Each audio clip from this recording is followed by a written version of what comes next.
Okay, next thing would be creating 6 pieces, and you can do this several ways.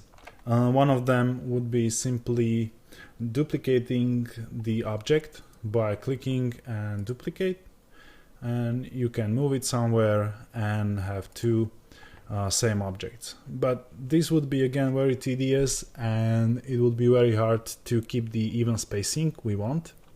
So let's just press Ctrl Z, and again there is another and more simple way to do things. If you go here, there is a little modifiers tab, and right now it's empty. Modifiers are basically non-destructive way of modeling and manipulating models, and good example would be the smart filter for Photoshop, where you don't modify the pixels itself, and this is the same thing. You don't need to modify the mesh, and just modifier and the algorithm in the modifier does the rest. So let's add modifier, and for this particular task we will need the array modifier, which you can find here in the generate section, right into the top, and you can see we have now two pieces.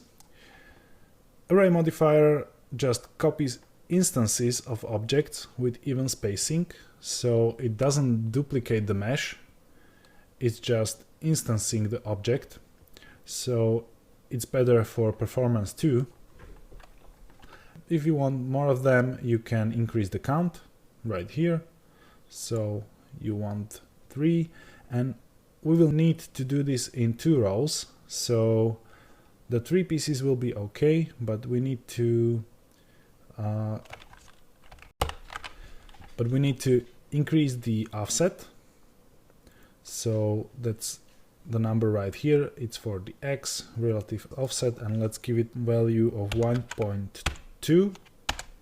So what it does, it moves the new instance by 1 and 0.2 of the length of the object.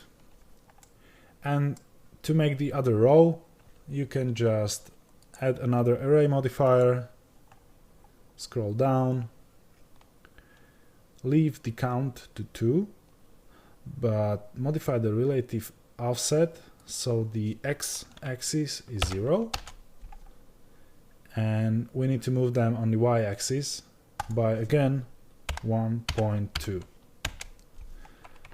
So remember, modifiers are non-destructive way how to do things, and you can stack them on each other. You can add how many you want,